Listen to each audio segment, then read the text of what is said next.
teman-teman di tongkrongan kalian yang paling nganggur tuh yang paling sombong. Yang paling nganggur, yang paling sombong, paling bacot, paling sombong itu paling nganggur. Karena harga dirinya gede dan dia nggak mau kerja, nggak mau disuruh, nggak mau dibentak-bentak, nggak mau diapain. Oh iya benar. Lah bisa nih kalau kita nggak ada yang ngebantuin. Itu mulai diajarin di beberapa referensi saya. Jadi banyak kita lihat orang-orang yang punya uang dan humble. Ini kita ngomong bukan jalur pejabat ya. Iya, jalur pengusaha. Gitu. Oh, jalur pengusaha. Kalau pejabat pasti sombong. Welcome to Pikiran Si Boy. Hari ini kita bakal ngebahas sesuatu lewat pikiran si Boy. Kita hari ini mau ngebahas apa, Kal? Hari ini adalah topik khusus kok. Oh ini segmen hal yang tidak diajarkan di sekolah ya. Oh iya, ini hal yang tidak diajarkan di sekolah. Karena menurut kita ini harus diajarin di sekolah. Nah, hal yang tidak diajarkan di sekolah kali ini adalah harga diri kok. Harga diri, apa tuh? Kenapa harga diri, Kal? Nah ini kenapa spesial? Karena ini topik khusus request dari Koko Boy. Pinter buangnya ya. Ya harga diri. Kita kan selalu diajarin setiap pribadi tuh berharga. Bentar, jadi di sekolah? Di sekolah, kamu pernah nggak ditekan, dianjing-anjingin sama guru ya? Ya pernah lah, kan biasa itu mah, bodoh kamu dan gitu. Enggak, maksudnya ditekan sampai kamu tuh nggak ada harganya. Itu mana kan bullying. Iya, nggak pernah sih kalau aku ya. Ini belum di-record. Oke, kita lanjut ya. Ada troubleshoot sedikit. Tadi sampai ngebego-begoin apa? Intinya kita kan selalu nggak terima, orang tua sekarang tuh nggak terima kalau anaknya direndahkan segitunya sama guru. Iya. Karena mungkin menurut orang tuanya anaknya tidak layak. Lah kalau benar dong kok. Benar. Anak kita ini nama guru. Sepakat. Saya juga akan belain. Tapi boleh nggak ada di satu mata pelajaran gimana cara sebuah modul atau cara belajarnya untuk ngebuat kita tuh ternyata kita bukan siapa-siapa dan kita nggak punya harga diri sama sekali. Kita nggak punya bargaining power apapun ketika kita nggak punya kemampuan apapun. Boleh nggak? Kenapa?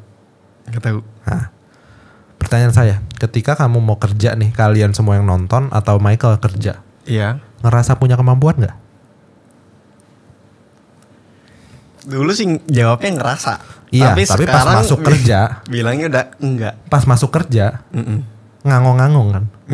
Ngangong-ngangong kan? Ini buat pertama kali orang masuk kerja ya. Iya. Kita nggak bilang experience person. Tapi kan ketika di awal arogansi, gue mau kerja, gue punya kemampuan ini gitu loh. Tapi pas di dalam kerjaan ngangong-ngangong, ini apaan, bisnisnya orang, kita suruh kerja, banyak hal yang kita nggak ngerti. Ternyata zero dari bootstrap. Mentalnya siap nggak buat terima kenyataan kalau kamu tuh tilil? Emang goblok aja gitu. Ya kan belum siap, nggak ada yang siap kan? Kaget nggak waktu dunia kerja? Ya apa? Kok bisa begini? Karena jarang kan manusia diajarin untuk acceptance. Kalau misalnya dia kosong. Acceptance maksudnya menerima dirinya itu kosong. Gitu ya. Contoh. Terus kalau kayak gitu rencana kalau cowboy di sekolah atau anaknya mau belajar tentang harga diri gimana?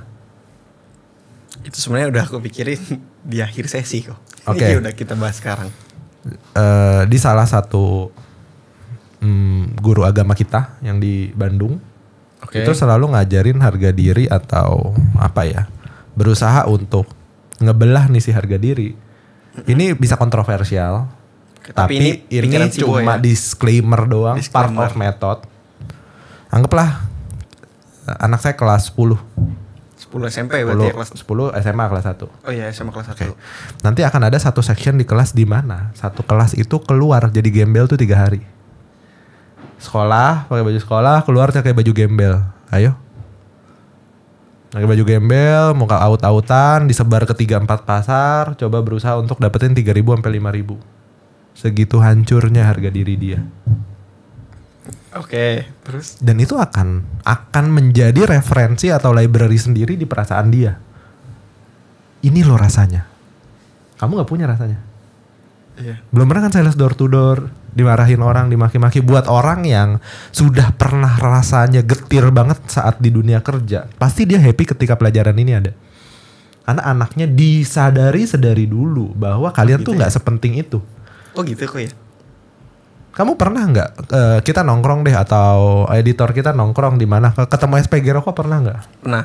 Pak rokok Pak. Badannya bagus. Bagus. Cantik, wangi. Iya. Ada harga dirinya nggak? Ada lah harusnya mah. Menurut dia tidak. Dia mengorbankan banyak hal untuk jadi seperti itu. Dan itu dia tidak pelajari di sekolah. Ilmu kepepetnya muncul, ternyata hal ini bisa punya uang, dia melakukan itu. Dan banyak orang sampai sekarang masih tidak bergerak dan menjadi pengangguran untuk menjaga harga dirinya. Yang padahal gak ada. Padahal isinya kagak ada. Gak ada harga diri itu. Kemarin kita mau tambah editor kok, bilang ke Mul ayo cari editor gini-gini. Oke, dijelasin A, B, C, D. Oke-nya gue gak kuat deh. Kata si Mul. Kata temennya. Oh, kata temennya. Bener gak? Oke. Ya karena dia kan punya harga dari perasaan dia, ini segini gitu loh. Ada blocking gitu loh buat mereka. Buat teman-teman yang sudah pernah di dunia kerja dan rasanya anjing segininya ya. Maksudnya sehancur ini untuk bisa dapetin duit. Iya, ngerti kok. Ngerti kan? Ya. Malah kadang-kadang FYI aja nih, kalian pasti relate. Teman-teman di tongkrongan kalian yang paling nganggur tuh yang paling sombong. Yang paling nganggur, yang paling sombong, paling bacot, paling sombong itu paling nganggur. Karena harga dirinya gede dan dia nggak mau kerja, nggak mau disuruh, nggak mau dibentak-bentak, nggak mau diapain. Oh iya benar. Lah iya. Coba pikirin. Ini tolong dipotong ya Mul nanti. Ya tapi itu kenyataannya, orang banyak yang tidak kerja bukan karena tidak dapat kerja, karena harga dirinya tuh terlalu tinggi. Karena mereka merasa dia adalah sesuatu. Anaknya presiden juga jualan ayam kok. Iya. Ayam apa sih? Pisang. Bukan, ada sang pisang, ada satu lagi yang ayamnya dia. Terus ada lagi ya segala macam lah. Maksudnya gimana ya? Lucunya adalah orang yang punya uang berusaha amat sangat dengan sepenuh hati orang tuanya mengajarkan lu tuh nggak ada harganya kalau kita nggak ada perusahaan ini, kalau kita nggak ada yang ngebantuin. Itu mulai diajarin di beberapa referensi saya. Jadi banyak kita lihat orang-orang yang punya uang dan humble. Ini kita ngomong bukan jalur pejabat ya. Iya, jalur pengusaha. Gitu. Oh, jalur pengusaha. Kalau pejabat pasti sombong. Kata orang. Oh, kata orang. Ya, pejabatnya kan juga. Iya. Kalau nggak salah di Norwegia. Oh, Norwegia. Biasanya mobilnya mahal-mahal. Kalau sini enggak. Di sini paling ya enggak lah di sini. Aman di sini. Oke, terus kok. Jadi umumnya pengusaha itu selalu ngajarin anaknya, ini nggak akan bisa kita capai jika tidak ada ini. Kamu tuh nggak ada harganya. Betul. Gitu. Kamu tuh nggak ada harganya jika tidak ini. Kamu coba deh ini, coba deh itu gitu loh. Banyak hal yang diajarin untuk lu tuh nggak berarti. Buat yang nonton ini, pernah nggak kalian ngerasa kalian tuh seberharga itu? Berarti kalau ada ungkapan everybody is special, gimana tuh? Gini, kita harus ngebedain mental kita cari kerja sama mental kita menghargai diri sendiri. Oh, bedanya di situ kok ya. Kita harus bisa bedain. Contoh, kita juga harus bisa bedain di mana penting dan genting juga beda. Penting dan genting. Betul, sepakat dong. Mana penting, mana genting. Ya, genting darurat. Darurat, penting ya nggak darurat banget tapi penting gitu loh. Tapi di posisi-posisi ini kita nggak bilang bahwa harga diri tuh harus dijeblokin, lo harus dihina, bukan. Tapi minimal belajar. Bahwa lu kosong gitu. Bahwa lu kosong, bahwa lu nggak ada harganya. Bahwa lu kan banyak kan sekarang FYP di TikTok. Baru lulus kuliah, kuliah tempat terkenal, fresh graduate minta 7 juta. Iya. Karena mereka merasa seberharga itu. Karena kuliah di itu mungkin. Karena kuliah di itu loh. Iya memang. Tapi boleh gak sih ada pelajaran ketika kita menuju 17-18 tahun. Ego kita di luar kepala. Ini kepala udah lebih tuh ego. Lebih gede di atas kepala. Diturunin, di drop down. Bayangin. Pakai baju jadi gembel. Rasanya gimana? Itu nurunin ego banget sih mungkin ya. Bukan nurunin ego lagi. Maksudnya secara teknis, secara pribadi. Wah anjing. Bapak gue masih punya toko. Duit gue 20 juta masih ada. Gue jadi suruh gembel. Orang lihat gue nanti gimana. Kamu pernah gak sekarang deh? Kamu ngelewat nih. Kamu terakhir ke pasar kapan? Atau ke supermarket? 2 minggu lalu. 2 minggu lalu? Ke pasar Anyar. Pasar Anyar. Kamu ke supermarket deh. Indomart kapan? Iya. 2 hari lalu. 2 hari lalu, oke. Kamu inget gak muka kasir Indomart? Enggak. Ya karena gak seberharga itu. Dan orang malu jadi kasir Indomart. Orang gak mau ngambil kerjaannya. Aduh, gue masa cuma jadi kasir Indomaret? Gak keren lah. Gak keren lah. Ini kita nggak mendiskreditkan kasir Indomaret. Yang kita obrolin adalah orang-orang pengangguran yang menganggap hal ini adalah hal yang tidak oke atau tidak keren buat mereka. Karena mereka punya harga diri. Bukan saya bilang kasir Indomaret tidak punya harga diri. Kalian ada di fase tertentu untuk nyari duit. Ini gue cari duit kayak gini. Kalian keren. Satpam di depan deh. Kamu tadi masuk kan ada satpam di klaster. Ingat gak mukanya kayak apa? Ingat tuh sering. Ingat. Itu mah kok. Masuk kan? Iya. Satpam di sini ada 14. Iya. Kebayang gak 14-14-nya? Enggak lah. Enggak kan? Enggak.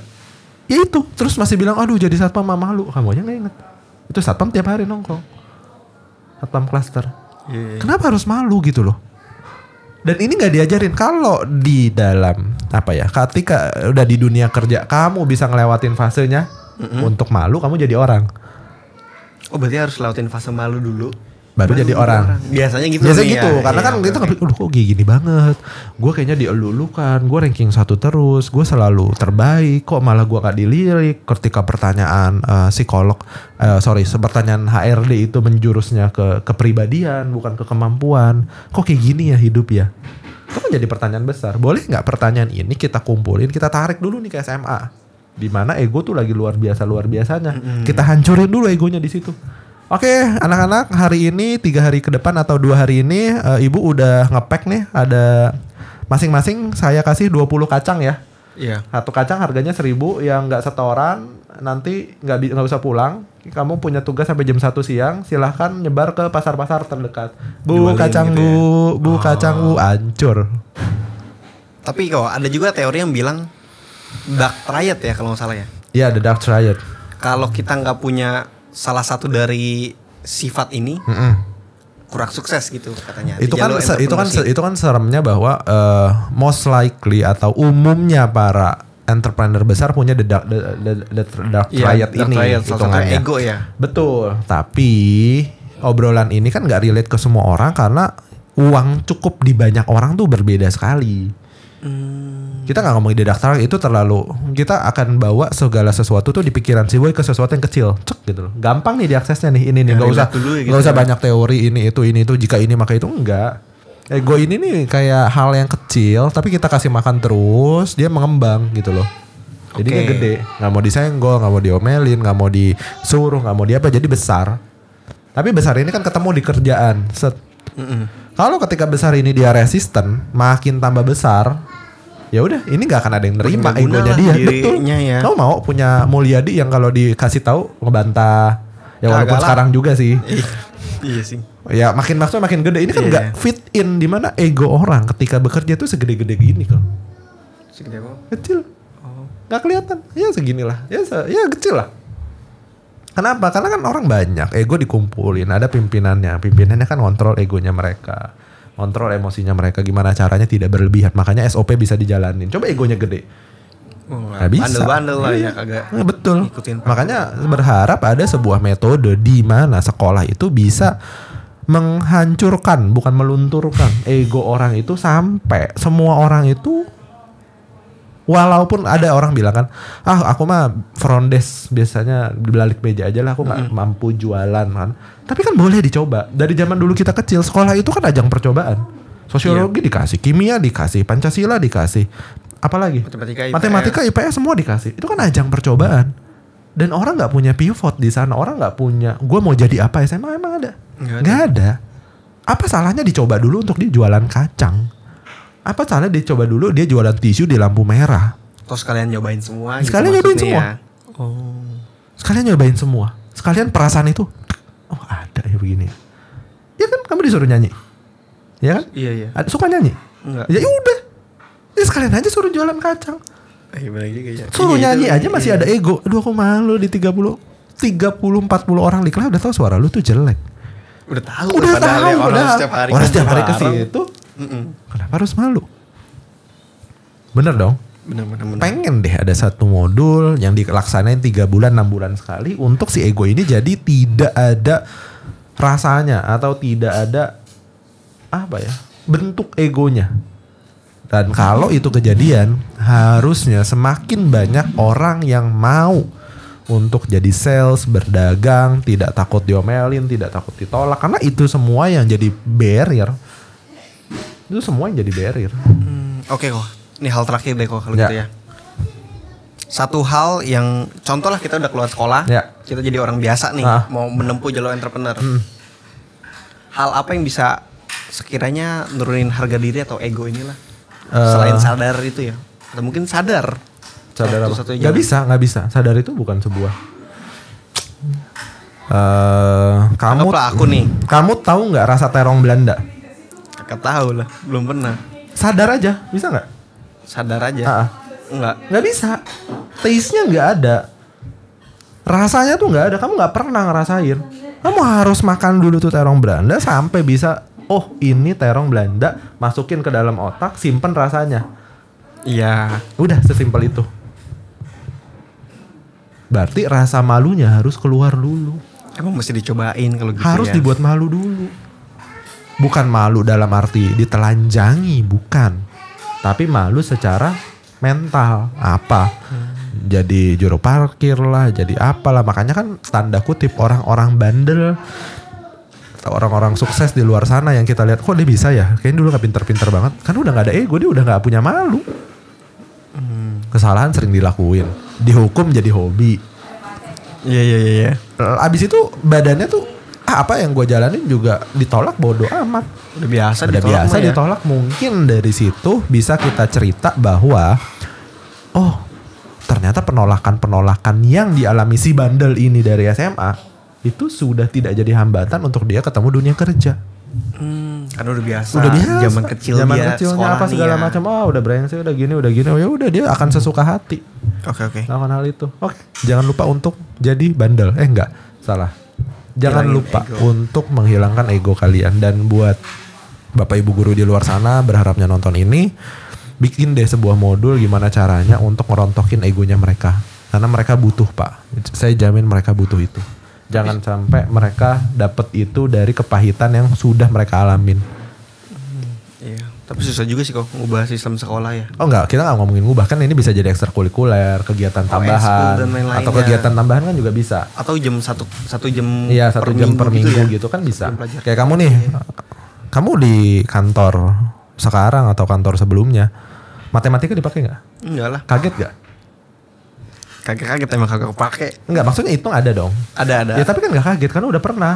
Attitude udah tahu dong. Attitude kalau depan orang harus nunduk, ada nggak di sekolah? Nggak ada sih. Ada. Harus melakukan apa itu SD. Kalau di depan orang harus menunduk, apa sopan santun, ada kan? Referensinya ada gitu loh di otak. Iya. Malu tuh nggak ada. Malu nggak ada ya. Terakhir kamu malu cuma nyanyi depan kelas aja itu malu. Belum pernah lebih malu lagi kan? Iya. Saya mau melakukan itu sama anak saya. Kita lihat nanti. Diapain kok? Iya, maksudnya itu dihilangkan egonya. Iya. Let's go. Jadi buat yang nonton jangan lupa lunturin ego kalian. Buat ibu guru atau kalian yang punya murid atau apa, bantu mereka untuk itu. Atau jangan-jangan kalian para ibu bapak guru pun masih punya ego untuk itu. Ada kok. Bisa jadi. Masih. Iya. Yang malu jualan apa segala macam. Sedangkan ada beberapa guru yang masih bawa kerupuk apa segala macam ke kelas buat tambah-tambahan. Let's go. Itu aja dari kita hari ini. Terima kasih banyak yang udah nonton di Lewat Pikiran Si Boy edisi apa yang tidak diajarkan di sekolah. See you at the next episode. Bye-bye. Thank you.